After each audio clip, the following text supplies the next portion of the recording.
Ang init! Ang init, everybody! Ish-faction anya.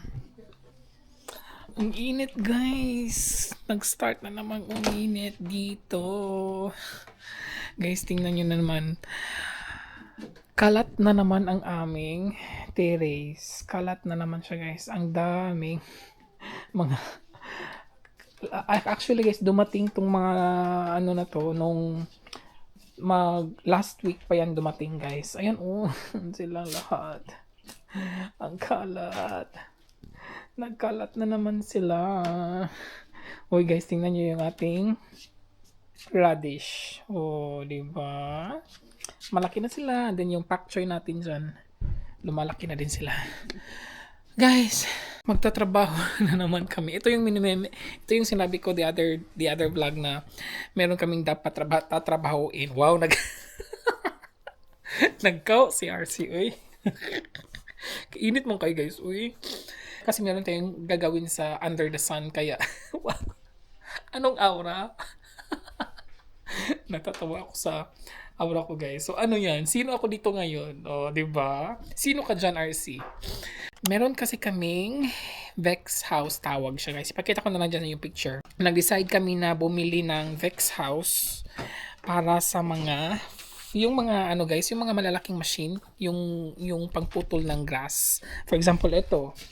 For example, yan, yung machine na yan. And then, there are still more machines pa na nasa garage namin. And then, yung garage namin is hindi siya maparkingan ng sasakyan kasi punong-puno. Punong-puno siya, guys. So, sabi ni partner, we have to do something na matanggal yung mga gamit doon sa garage para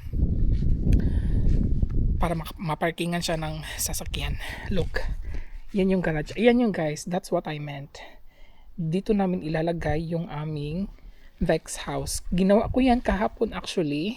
And then si partner lang nag-continue kasi hindi pa siya level. Dapat kasi siyang mag-level, guys. Binasa ko siya kaninang umaga kasi ang init talaga, super dry. And then yung mga alikabok, tawag nun, yung mga dust pag nag-ano siya, guys. So yan. Ang tatapusin ko na lang is i-fair ko lang sila, guys, kasi hindi pa siya fair, hindi pa siya flat totally. So ifa-flat lang namin yan dyan. And yeah, yan yung gagawin ko, kaya kaya ganito ang aura natin today. Natatawa ako, guys. Kay partner to, ha, kay partner to. And then yung gagawin lang ni partner is yung mag-assemble siya ng mga foundation ng Vex House. Kaya kasi siya ang gagawa para hindi kami tawag niyan mag-aaway. So sabi ko ako na lang gagawa nito tatapos nito.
So ayun, guys, ang bilis lang yan. So hindi ko alam kung fair na ba yan. Tatanungin ko lang si partner, guys. Yan lang yung gagawin ko. Can you check? Yes, good. It's good soon? Yeah. Okay. I was planning we will take this off. We will not use it because when it rains, the water will go in the others. Yeah. So And then vielleicht die Beschwerden. Then. Ja. Da is okay, aber here, Ja. yung black na yan guys, tatanggalin ko lang na lang yan. Nilagay ko yan kasi para hindi na siya tutubuan ng grass. Pero since maglalagay na nga kami dito ng VEC, yung parang bahay na ano, baka kasi yung tubig magano siya, tapos pupunta dun sa kabilang bahay and then magrereklamo. So para walang hassle, tatanggalin na lang namin yan. Ako na lang magpuputol ng grass. Still not sure guys kung okay na ba to, pero feeling ko parang okay na yan. Titingnan na lang namin kung doon na lang namin malalaman paglagay na ng yung foundation ng Vex House. So tingnan natin si partner kung gaano na siya ka. Hindi ko siya tutulungan dito kasi talagang mag-ano kami. In the moment you don't need help, right? Doch. Okay. What kind of help? Ich brauche das Dacheckprofil 1420. So, Und alles, was Dach ist, habe ich eigentlich hier hingelegt. naku, ang dami naman pala pangalan nito guys. Was Dach? Dacheckprofil. Ang dami mga pangalan. Nakakalito. Here. Entschuldigung. Dacheckprofil 1420. 1420. Ang dami guys. Ito siya guys, Yan yung namin gagawin namin dapat. Medyo malaki siya guys. Normally dito magtatanim ng mga guys, mga magpapatanim ng seedlings, tapos tomatoes pwede din doon, 'di ba? Dapat taniman siya. Pero ang gagawin namin is lagayan lang siya namin ng mga machines, taka yung mga malalaking gamit pang garden. Kasi pag kailangan kasi namin ng mga machines or magpupunta pa kami sa garage, tapos 'di ba, ang dami ng trabahuin. So dito na lang siya namin ilagay lahat ng mga machines. Update guys, meron na kaming nagawa. Ayan, I don't know kung anong side to, pero I think this is the door. Hindi po yan sakto yung measurements, nagkumuha pa si partner na, pero meron na kaming at least na form na siya, diba? This is the harap ata to siya guys, or sa likod, parang sa likod ata to, basta yan yung forma niya. So yan na muna yung ginawa namin, and then update tayo later. Tingnan niyo yung aura ni RC. So guys, sa haba-haba ng oras, yan pa lang ang nagawa namin. This is only for one skeleton. 1/4 of the whole skeleton guys. So this is front side. This is the front side kasi may door tayo dyan. Ayan pa lang ang nagawa namin guys, and then we're done for today.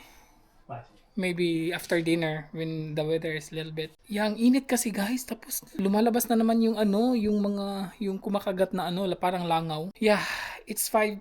I think it's past 5 PM na guys. I'll go inside, yeah. Yeah, okay. Grabe yung init. Tapos nagdubli pa ako ng damit kasi may nangangagat. Kahit na ganito guys, yung mga langaw na parang nangangagat talaga. Nag-ano talaga siya dito. So, magpiprepare lang ako ng aming dinner. Hugaw sa mga babay. Hugaw kayo. Ito talaga guys, pag meron kaming ginagawa, ang kala talaga ng bahay, pahala na. Don't question me, but I want sausages with rice. Good. Kimchi and cucumber.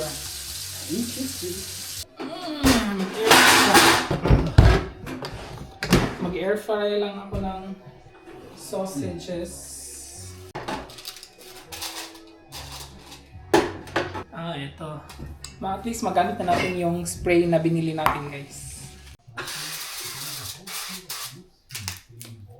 Das ist Öl. Ja. Und das ist natürlich besseres Öl. Nein, es ist schlechtes Öl, aber es ist besser zum Bearbeiten. Ja, ist einfacher. Ja. Ayan lang guys. Meron ako ditong kimchi. Nagpalabas ako ng kimchi guys kasi para hindi siya malamig. And then mag-slice lang ako ng cucumber. Gusto ko mag-cucumber salad.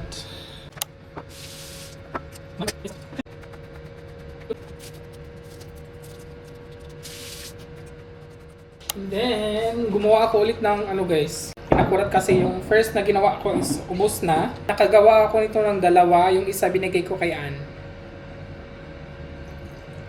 Ayan. So, meron akong salad for my rice na lang. Mag-iinit lang ako ng rice. Ay, nagutom ako guys. We're waiting for the sausage. Ja. Tapos nag-crave ako nito kanina umaga pa. Yung kimchi, cucumber, and then sausage guys. Kanina pa talaga. Kaninang umaga. Actually kagabi.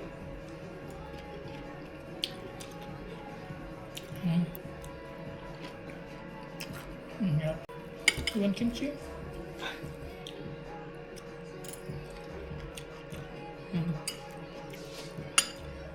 May kimchi, ang daming garlic.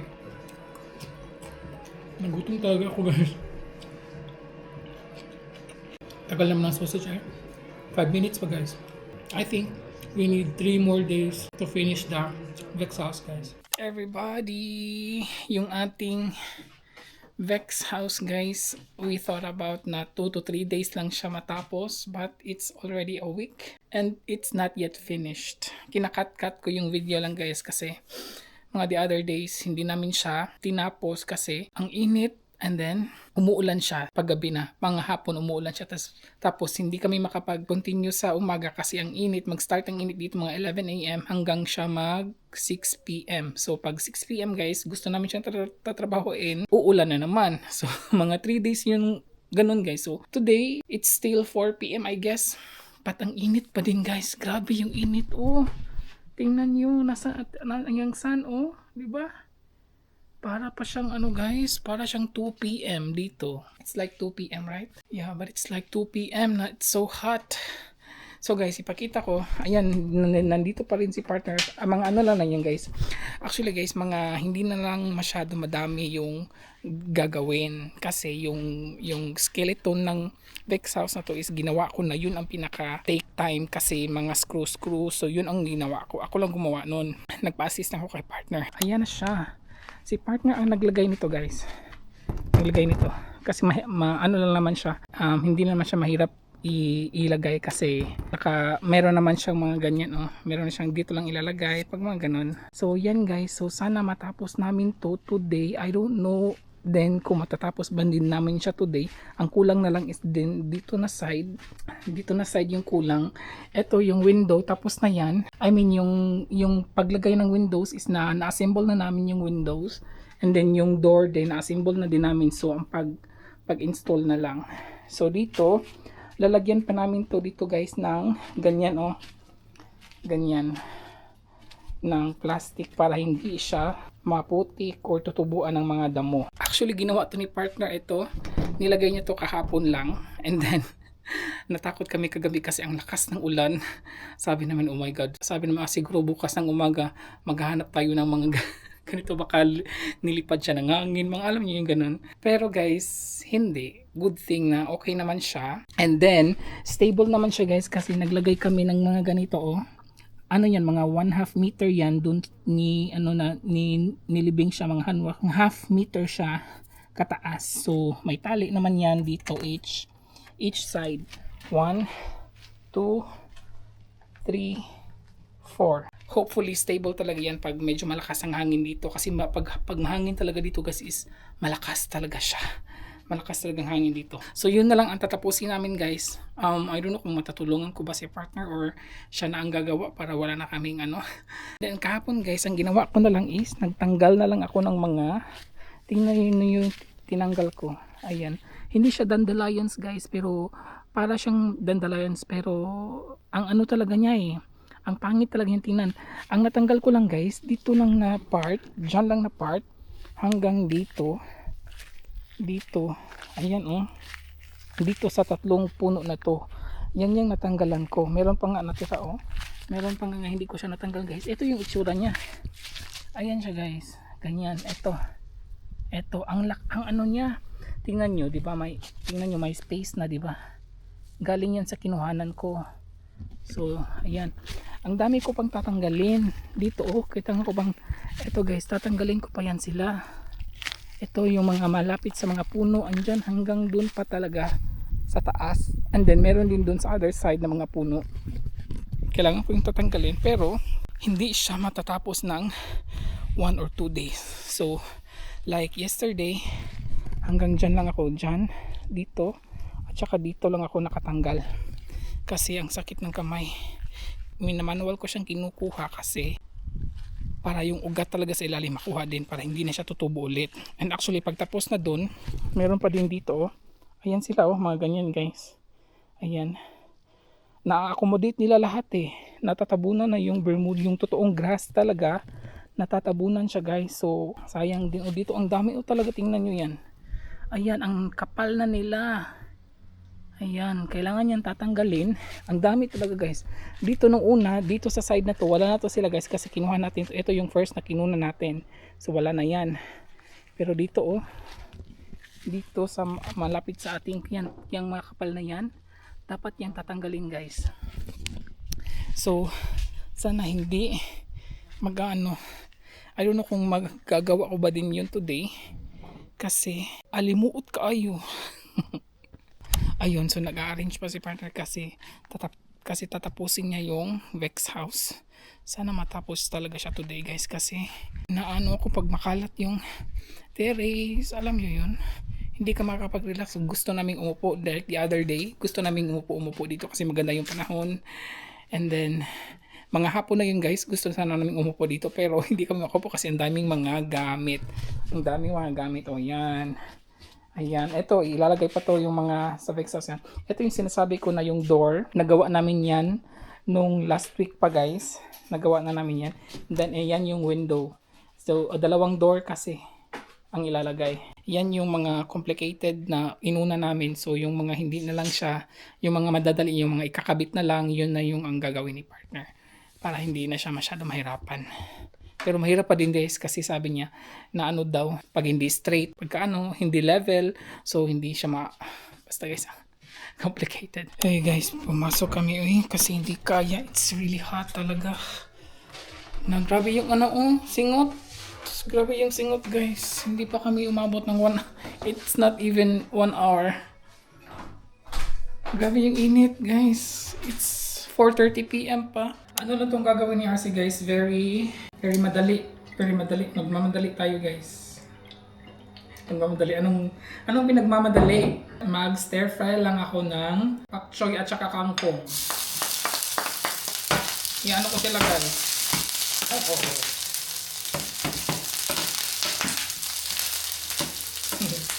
Basta kasi yung onions. And meron ako ditong chicken breast guys, naka-strips lang. Lagyan ko lang siya ng konti lang naman to.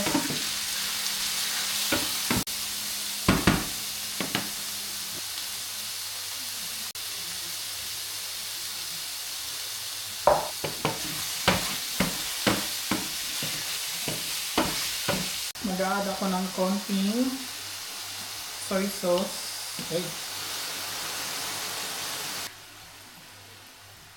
Oyster sauce. Yeah. Lagyan natin siya ng sesame oil.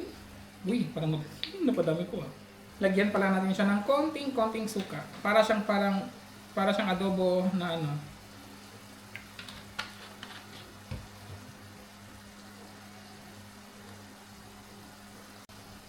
Then unahin natin itong ilunod yung pak choy kasi dito pa yung kangkong kahapon. No, the other day pa pala. Okay.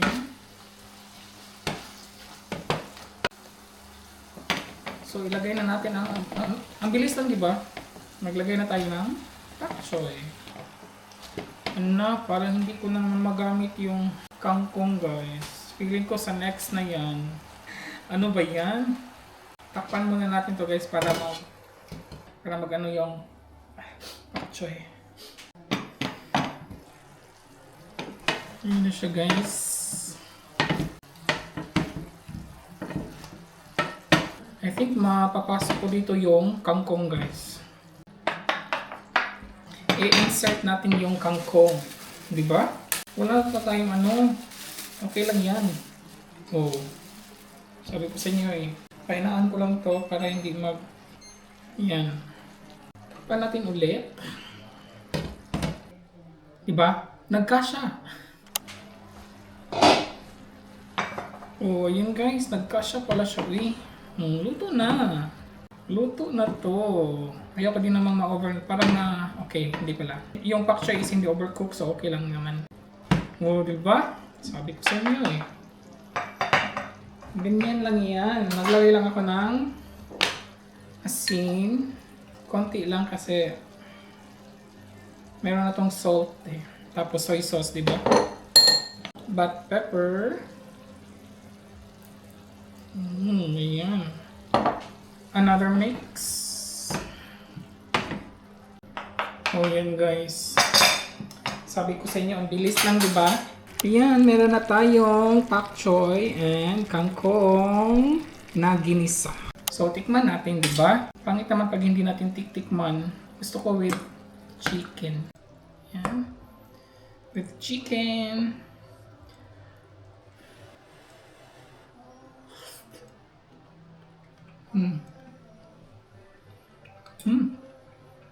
Ang sarap ng oyster sauce at saka sesame oil. Ang bango. Now the kangkong. O diba, nakapangalawa tayong luto ng harvested nating kangkong from the garden, diba?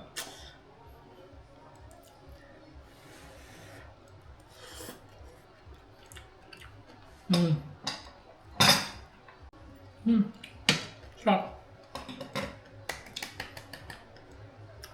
It's not yet dinner time. Guys, kakatapos lang naming mag-dinner and it's already 6:30 nga guys. 6:30 p.m. Pero may araw pa rin. Nandyan pa si araw. Yun o, nag-ano na si partner. Kailangan ko na siyang tulungan guys. Kailangan namin tapusin ito today guys kasi uulan na naman ngayong gabi. And then ano siya. I don't know, parang hangin ata. Mas mahangin ata ngayong gabi. Tingnan nyo, basa pa yung basa pa yung floor. Yeah, so tutulungan natin siya para matapos siya today. Tapos yan yung ilalagay pa namin guys. Ilalagay pa namin yan sa floor ng dyan sa floor sa loob. Oh my god guys, after 48 years, after 100 years, nalagay na namin lahat guys. Yung yung tingnan nyo, pero nandito pa si partner sa loob guys. Ayan, dito pa siya.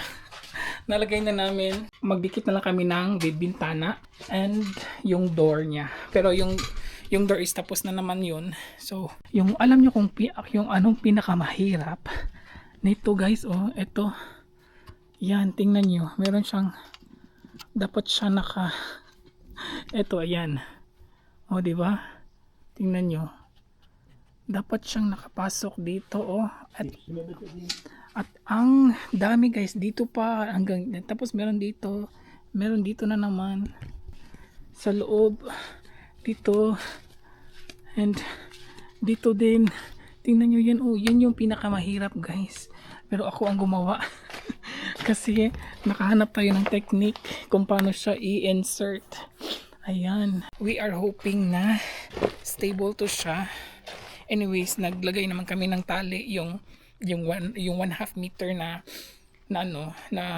tawag nito, bakal. Inano namin sa lupa na ilalim talaga, tapos may nakatali. So stable naman siguro to siya. Oh, di ba? Very soon. Dapat siya guys, di ba? Di ba dapat siya pang tanim. Pero hindi nga siya namin gagawin pang tanim. Siguro meron tayong ilalagay, magpapaseedlings tayo dito. But then di ba guys, mainit pag summer. So for sure ang init nito sa loob. So sana okay lang yung mga machines. Mal nach der Schraube, die muss hier runtergefahren werden. Guys, anong petsa na?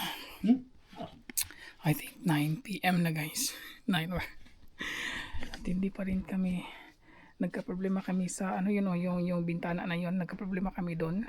Parang mali yung pagka-install namin. And I think sa door din namin guys, feeling ko nagkamali din kami, kaya i-dismantle, titingnan ni partner dito. Yan. Pero siya na ang magtitingin. I will go inside. Pero kailangan ko mahugas ng paa. Ang dumi ng paa ko. So guys, thank you for watching. Update ko na lang kayo pag finally tapos na talaga to siya. At pag nandito na yung mga, pag nasa loob na yung mga gamit nito. Maraming salamat po sa panonood. I hope you like the video. And if you like this vlog guys, please don't forget to like. And of course, share na din. And of course, subscribe na din. Sa mga hindi pa nakasubscribe. Thank you po. Ingat and until my next vlog. Cheers!